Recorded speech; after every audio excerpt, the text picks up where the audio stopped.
Dans ce nouveau module, nous allons nous intéresser au management du contenu et au management de la performance, qui sont des activités essentielles pour le chef de projet. Et dans un premier temps, nous allons aborder le pilotage du projet à travers ses principes et quelques outils. Piloter, c'est vérifier qu'on est toujours sur la bonne trajectoire et que cette trajectoire va bien m'amener à destination, donc à atteindre l'objectif que je me suis fixé. Il s'agit donc de développer des outils de contrôle et de suivi nécessaires au chef de projet et à son équipe. Ce qui est intéressant dans cette démarche, c'est que très souvent, les outils qui ont permis de concevoir le projet initialement sont souvent utilisés pour en permettre le contrôle et le suivi. Ce sont les quelques outils de pilotage que nous allons voir et qui sont listés ici. Par exemple, le cahier des charges fonctionnel qui a permis de définir les besoins et les contraintes auxquelles devront répondre mon produit ou mon projet, ou ce que je dois élaborer, me permettra très rapidement de déterminer les fonctions à réaliser pendant la conduite du projet. Le découpage en lots de travail qui m'a permis de définir les postes et d'imaginer quel type de collaborateurs je devais intégrer au sein de mon équipe vont me permettre de mesurer le pourcentage d'avancement.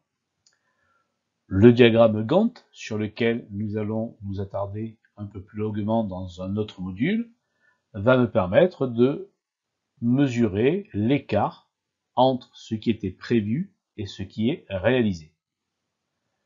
De même, je vais disposer d'outils budgétaires, que là également nous aurons l'occasion de voir un peu plus tard, qui vont me permettre de mesurer à la fois ce qui est engagé et ce qui est dépensé. Et puis, nous l'avons vu il y a quelques instants, le plan de communication, tel que je l'ai élaboré, me permettra, par un suivi régulier, de mesurer toujours cet écart, ou pas, entre ce qui était prévu et ce qui a été réalisé. Donc tous ces outils qui m'ont permis de concevoir la conduite de projet vont me permettre très souvent de piloter ce projet.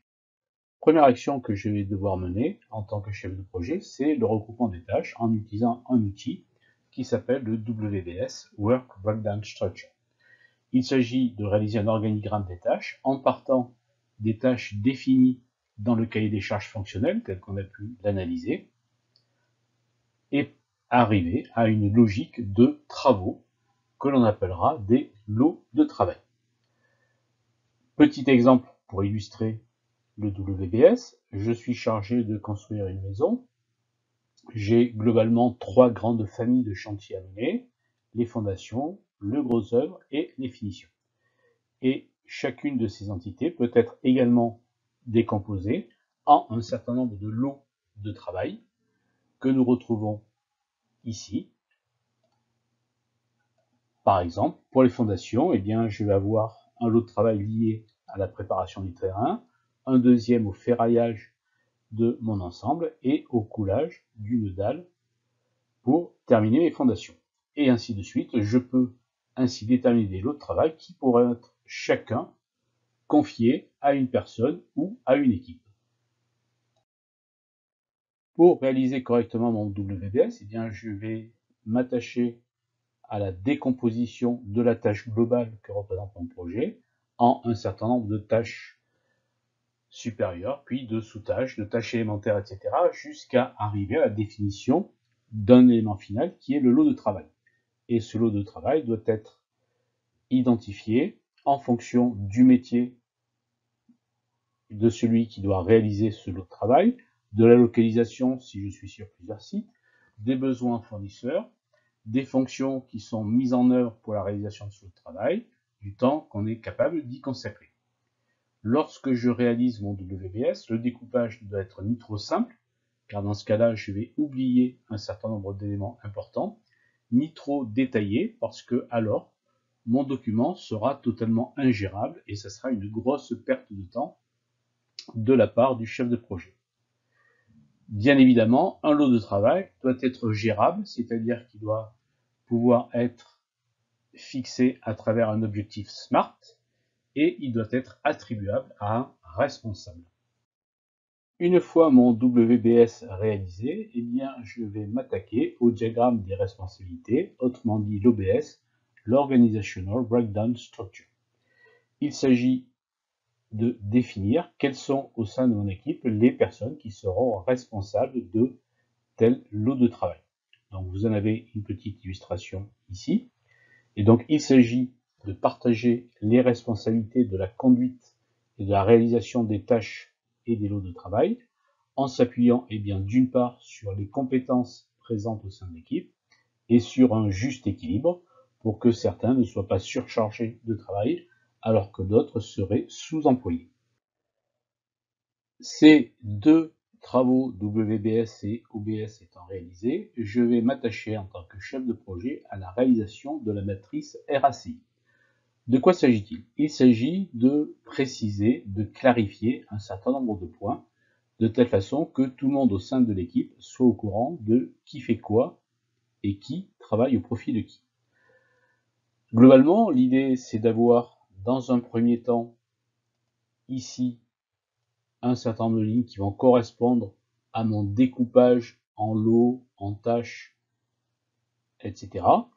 Et je vais avoir un certain nombre de colonnes qui vont correspondre à l'ensemble des membres de mon équipe. Je vais pour chacun des lots et des tâches élémentaires à réaliser désigner la personne qui en sera responsable, que je note ici R, le ou les acteurs qui sont impliqués dans la réalisation de ce lot de travail. Donc je peux avoir un ou plusieurs acteurs en charge d'un lot. Les personnes notées ici C qui seront à consulter dans le cadre de la réalisation parce qu'ils ont des informations particulières à donner, parce qu'ils ont une expertise à faire valoir même s'ils ne sont pas acteurs de la réalisation, ou il y a des interactions croisées entre plusieurs lots. Donc j'ai besoin de savoir où ils en sont, ce qu'ils ont fait, les résultats obtenus dans tel ou tel domaine. Et avec I de RACI, le I pour les personnes informées, c'est-à-dire les personnes qui vont être informées lorsque la tâche sera achevée, lorsque le lot de travail sera terminé, sera informé de la réalisation de cette tâche, de ce lot, et des résultats obtenus. Pour faire une matrice RACI correcte, il faut avoir à l'esprit les deux éléments suivants. Je ne dois avoir qu'un responsable et un seul responsable à lot, par lot. Ça ne fonctionne pas dès que j'ai deux responsables ou plusieurs responsables sur la même affaire. Et je peux avoir bien sûr un ou plusieurs acteurs par lot. Bien évidemment, dans le cas le plus simple, c'est à la fois le responsable qui serait le seul acteur du lot, mais ce n'est pas toujours le cas. Bien évidemment, l'objectif premier du chef de projet, c'est d'éviter la création des usines à gaz comme celle que je vous présente sur ce PowerPoint. Pour éviter toute tentation de créer une usine à gaz, le chef de projet doit avoir à l'esprit en permanence ce maître mot, faire le plus simple possible sous réserve d'efficience, de pertinence et d'efficacité. Petit rappel, l'efficience, c'est l'adéquation entre les moyens dévolus et les résultats obtenus. L'efficacité, c'est l'adéquation entre les objectifs fixés et les résultats atteints. Et la pertinence, c'est le bon emploi des moyens pour atteindre les objectifs demandés.